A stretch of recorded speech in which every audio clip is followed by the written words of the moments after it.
A heavy, suffocating darkness draped over the entire Persian Gulf region during the final hours of the night, where the boundary between life and death became more fragile than ever before. At exactly 3 o'clock in the morning on 18th, the surface of the sea, which had remained peaceful for thousands of years, suddenly shuddered and shifted under the weight of millions of tons of steel cutting through the waves. This was not a military exercise, nor was it a probing strike, but the assembly of a naval and amphibious task force of the most colossal scale recorded since the aftermath of the Second World War.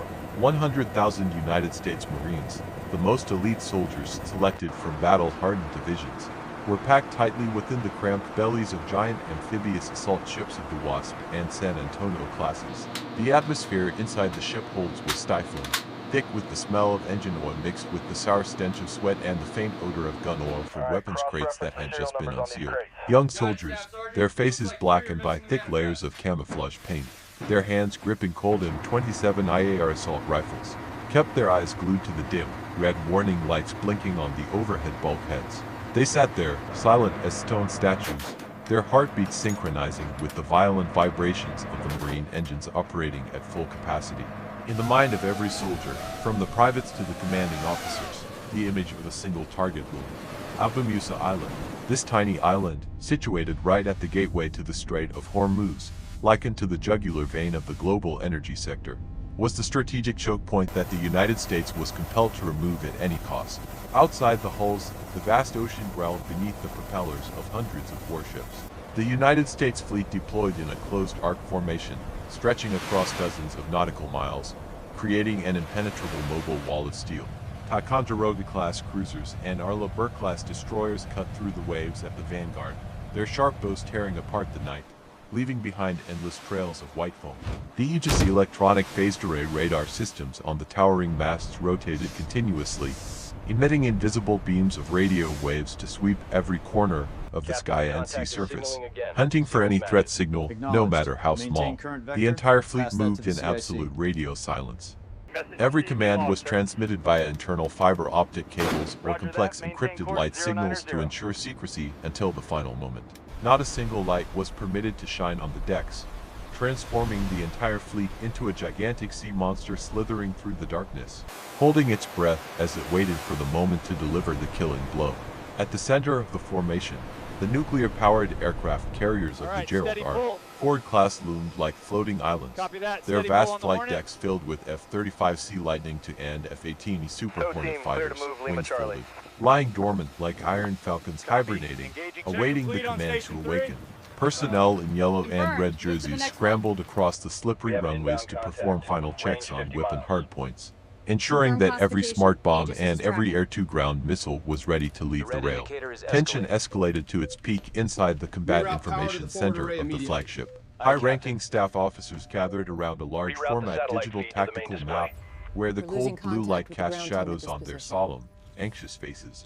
On the display screen, Abu Musa Island appeared as a glowing red dot, sitting lonely amidst the ocean but concealing deadly dangers. Satellite intelligence reports were constantly updated, but they all pointed to a suspicious truth.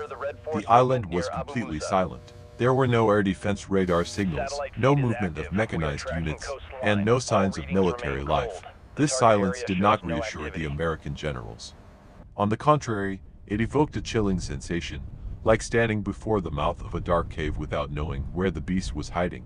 They understood that their adversary, the Iranian military, had possessed more than 30 years to transform this rocky island into a fortified underground fortress. But with absolute faith in overwhelming firepower and superior technology, the decision to attack remained unchanged. The colossal war machine of the United States had been set in motion, and by the inertia of history, it could not be stopped. At exactly 4:30 in the morning, before the eastern horizon could even hint at dawn, the night sky was torn apart by blinding flashes, signaling that each hour had struck. The campaign opened with a thunderous preparatory bombardment of a scale and intensity unprecedented in modern warfare history. From the vertical launch systems on the cruisers and destroyers, thousands of Tomahawk cruise missiles launched simultaneously. The roar of the missiles' booster engines created a deafening symphony, shattering the silence of the night. Long, jagged trails of fire slashed across the pitch-black sky, drawing arcs of death hurtling straight toward the island. Following this was the ear-splitting boom of 127mm naval guns, their barrels recoiling repeatedly, pouring tons of explosives per minute onto the target. The ground on Abu Musa Island shook violently as if undergoing a magnitude 10 earthquake. Confirmed, Rocks, Admiral. Running trees, IFF now. and surface fortifications were blasted into the sky, mingling with gigantic clouds of dust and smoke that obscured the stars. From a distance, the island looked like a glowing furnace in the middle of the ocean, flames raging everywhere, dyeing the entire seascape red. The American military commanders believed that with such a dense carpet of firepower, every Iranian surface defense system would be ground into fine powder, clearing the way for a safe and swift landing. But they could not have guessed that deep beneath that hard granite, thousands of eyes were still wide open, calmly observing and waiting for the moment to retaliate. As the final echoes of the destructive bombardment faded, leaving behind a haunting silence covered in black smoke and dust, the second phase of the operation officially commenced. From the massive bellies of the Wasp-class amphibious assault ships and San Antonio-class transport docks anchored offshore, hundreds of heavy steel gates slowly lowered to the water, opening like the giant maws of sea monsters. The surface of the Persian Gulf boiled violently as the fleet of landing craft began to surge forth. Leading the charge were the gigantic landing craft air cushion, or LCACs, moving on cushions of air at breakneck speeds, carrying within them mobile blocks of steel. The M102 Abrams main battle tanks weighing over 60 tons and LAV-25 light armored reconnaissance vehicles.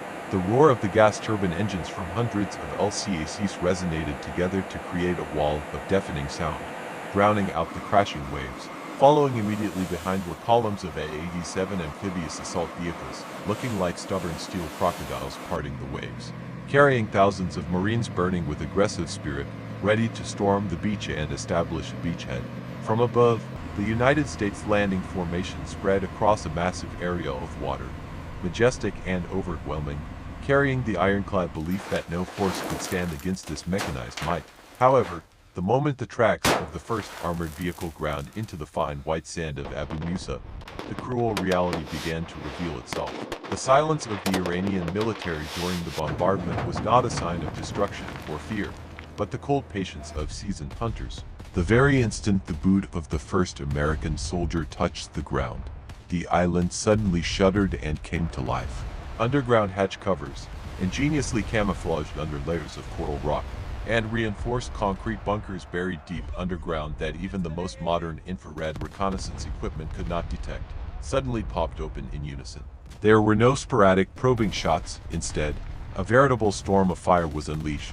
Dozens of 107mm multiple rocket launcher batteries and 120mm heavy mortar, hidden in limestone crevices on the surrounding high grounds, opened fire simultaneously on golden coordinates that had been calculated down to the square meter years in advance. The landing beach, which just moments ago was the hope of victory, instantly transformed into a bloody slaughterhouse with no exit.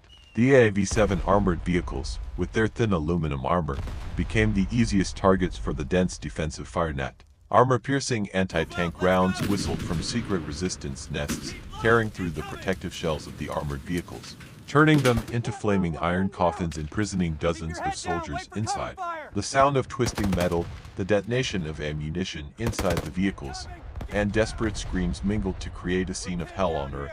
Soldiers lucky enough to escape the burning vehicles immediately faced a rain of 12.7mm and 14.5mm heavy machine gun fire sweeping across the ground at low angles, pinning them to the scorching sand. With no cover and no concealment, the United States Marines lay flat, digging desperately in the sand for a shred of fragile safety, while the ground around them was churned up by thousands of warheads. The coastal water quickly turned from turquoise to a deep crimson blood red, washing away the scattered modern equipment. On the left flank of the landing zone, the situation for the armored units was no better. The M102 Abrams tanks, symbols of the invincible United States Army, rolled off the hovercrafts only to immediately stumble into a nightmare. The sand beach, which appeared flat, was actually a complex mixed anti-tank minefield laid out with extreme treachery. Earth-shattering explosions rang out as tank tracks ran over improved TM-62 anti-tank mines. The blast forced threw the 60-ton monsters into the air or severed their track systems, turning them into useless, immobile fortresses. Not stopping there, from narrow rock fissures and secret tunnels, Iranian tank hunting teams appeared in flashes with modern Kornet anti-tank missile systems and RPG-29s. Laser-guided missiles flew with absolute precision, striking the turret roofs and engine compartments, the fatal weak points of the Abrams tanks. The sight of turrets weighing tons being blown off after internal ammunition magazine explosions caused the morale of the attacking force to waver violently. The United States Tactical Command System began to fall into local chaos. Forward commanders screamed into their radios requesting fire support, but thick smoke from the explosions and the complex terrain of Abu Musa Island obscured optical observation systems. Furthermore, the Iranian defensive fire did not originate from fixed points but moved continuously through a labyrinthine system of underground tunnels, causing American counter-battery fire to hit empty positions. American troops were bottlenecked at the water's edge, formations fragmented, losing contact with one another and cut apart by scientifically arranged crossfire points. The initial confidence had completely vanished, replaced by a survival instinct rising powerfully amidst the line between life and death. The young soldiers, no matter how well trained, could not have expected to face a people's war defense system combined with modern missile technology, turning every meter of land on Abu Musa into a death trap.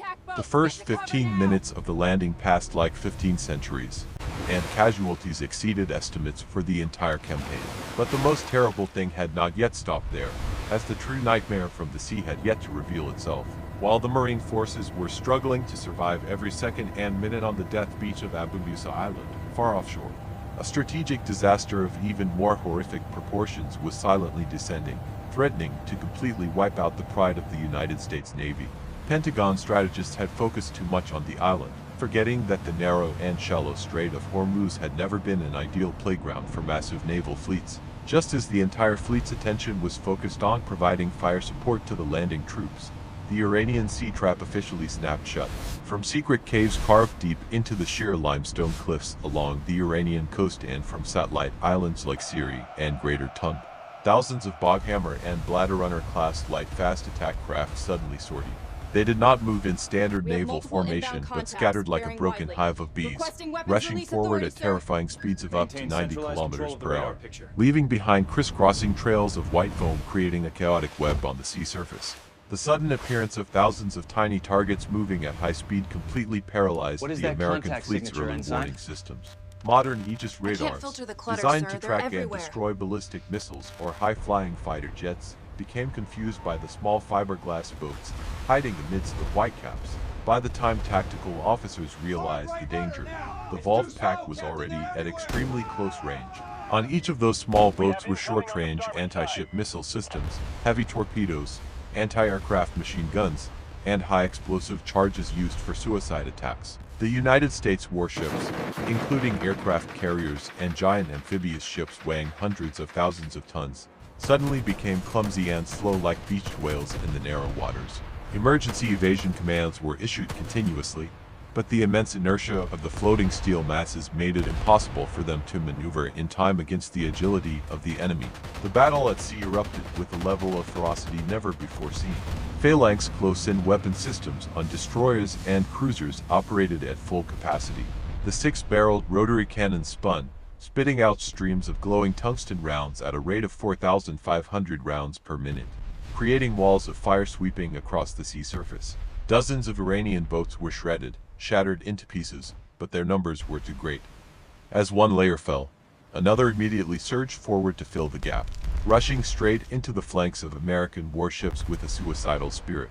Earth-shattering explosions rang out as heavy torpedoes and short-range missiles launched from high-speed boats struck their targets. An Arleigh Burke-class destroyer took a torpedo to the engine room. A column of water rose tens of meters high. The hull shook violently, and then began to list sharply to one side. Bunker fuel spilled out, burning furiously, turning the surrounding sea into a giant cauldron of fire-consuming sailors trying to escape. But the true killing blow came from the mainland. Coordinating seamlessly with the attack of the small boat naval force, Ghadir and Khaybar long-range coastal anti-ship missile systems positioned along the Iranian coast opened fire simultaneously.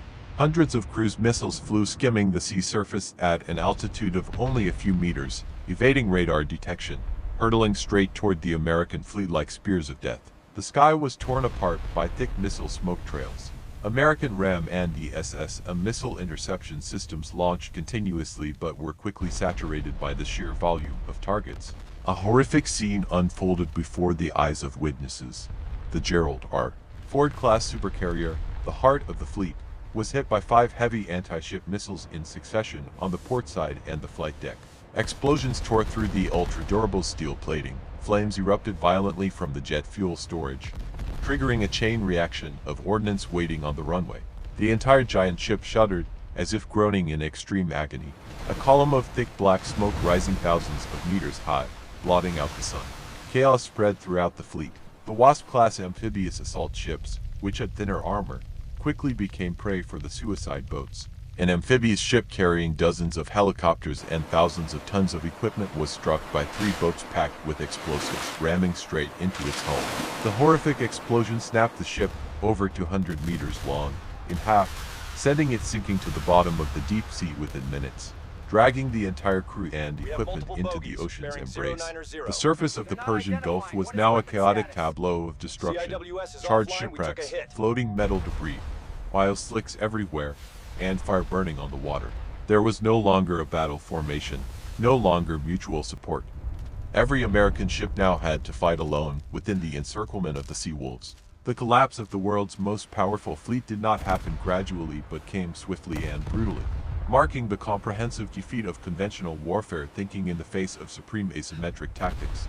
The retreat route for tens of thousands of landing troops on Abu Musa Island was completely cut off, turning them into abandoned children amidst the enemy siege, as massive columns of black smoke from the burning ships offshore rose high, blocking out the harsh sun of the Gulf. The United States Marine Forces on Abu Musa Island suddenly realized a terrifying truth. They were completely isolated.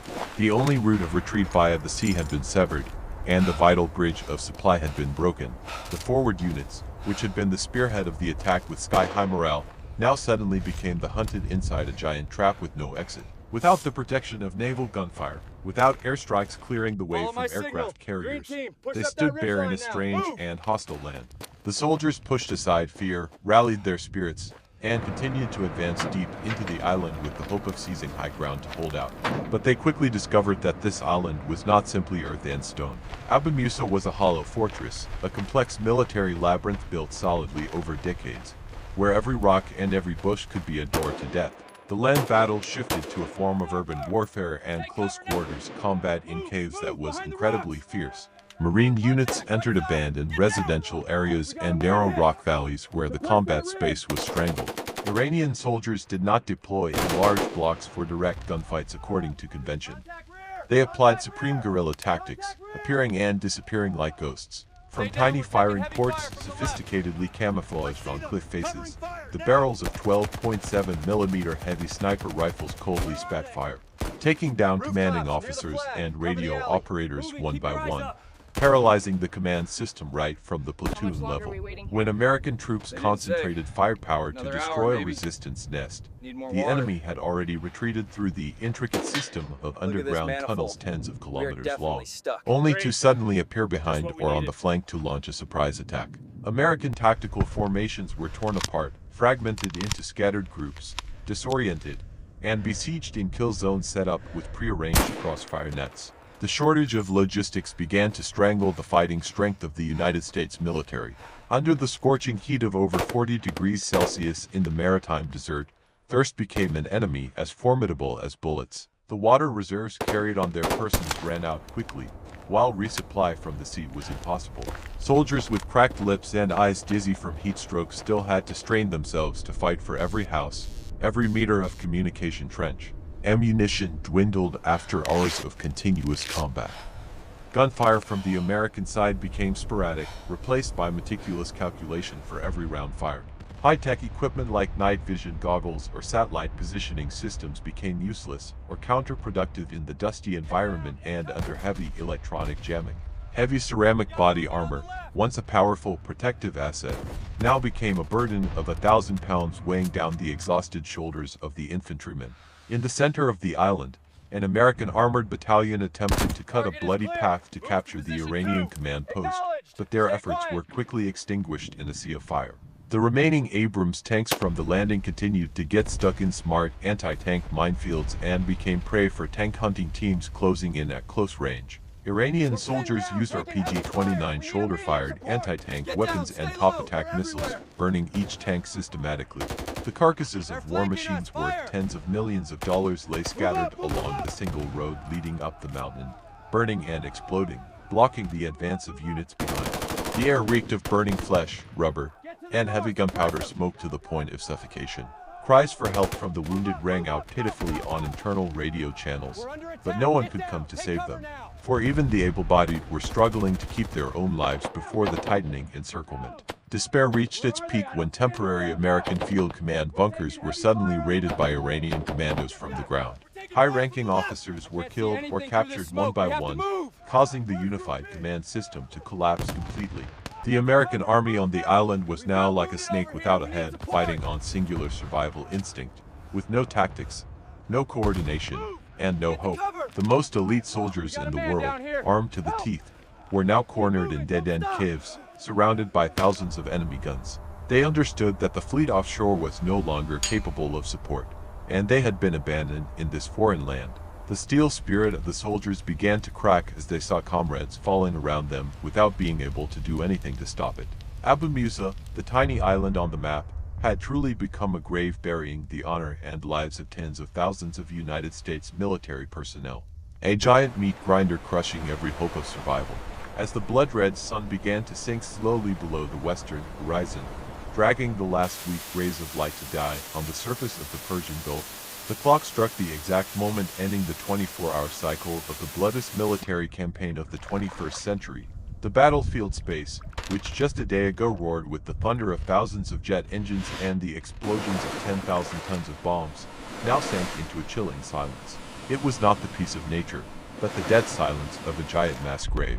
On the sea surface, the sunset picture, that was inherently poetic, had now been completely deformed by the tragedy of war. The carcasses of giant aircraft carriers, once the pride of United States ocean dominance, were now just black, twisted masses of steel drifting aimlessly or partially sunk to the bottom, their bows jutting up like giant tombstones. The sea surface was covered by a thick oil slick hundreds of square miles wide, black and sticky, mixed with metal debris, aircraft wreckage, and the bodies of thousands of sailors floating. The most powerful fleet on the planet had been completely wiped out, with not a single warship left capable of fighting, marking the permanent end of the era of maritime dominance by aircraft carriers in the face of the power of asymmetric warfare. On Abu Musa Island, the situation had also been decided. The last pockets of resistance of the United States Marine Corps had been extinguished. There was no more gunfire, no more screaming, only the sound of the sea wind whistling past charred tank hulls and ruined fortifications. 100,000 landing troops, the elite force equipped with the most modern weapons of Western civilization, could not complete the mission. Most of them lay forever on the white sands, in the limestone canyons, or under collapsed bunkers. The rest, soldiers lucky enough to survive but exhausted in both body and mind, were driven to a dead end. In the twilight of dusk, the image of raised hands and assault rifles dropped to the ground by American soldiers became the symbol of the campaign's total collapse. They stepped out from the rubble, ragged, full of injuries, their eyes vacant and desperate, accepting the fate of prisoners of war before the gun barrels of the Iranian Revolutionary Guard Corps tightening the siege. No miracle occurred, no rescue force appeared. They had been left behind by the flawed strategic calculations of their superiors. On the highest peak of Abu Musa Island, which was once the primary objective for the American military to capture, the green-white red flag of the Islamic Republic of Iran was slowly raised. Flying proudly in the sea breeze, died the deep red of the evening sky. The image of that flag flying against the smoky sky was the fiercest affirmation of sovereignty and the military power of this nation in the strategic Gulf. Iranian soldiers stood on high rock outcrops, looking down at the battlefield littered with enemy corpses with cold but proud eyes. They had proven to the world that modern technology and overwhelming firepower are not everything. Understanding of terrain, sound tactics, courage, and the will to defend the fatherland are the factors that decide the final victory. This victory was not just about holding an island. It had broken the spine of the strongest military force in the world. overturning the geopolitical order in the Middle East and forcing military powers to rewrite every textbook on modern warfare tactics. News of the catastrophe at Abu Musa spread at the speed of light, causing powerful shockwaves in major capitals around the world. Washington sank into shock and mourning. The Pentagon was shaken by an unprecedented political earthquake. Military experts and international commentators could not believe their eyes at the satellite images capturing the scene of the destroyed American fleet. The world held its breath watching, realizing that the balance of power had changed forever. The Strait of Hormuz remained firmly in Iranian hands, but the price paid was too high. Tens of thousands of lives had been taken in just one day and night. The blood of soldiers from both sides had mixed into the salty seawater, becoming a tragic testament to the cruelty of war. As nightfall, covering everything, Abu Musa Island returned to its inherent silence, but now it carried within it the pain of history, a giant cemetery in the heart of the ocean, burying the ambition and pride of a superpower. The war was over, but its echoes would haunt humanity for decades to come.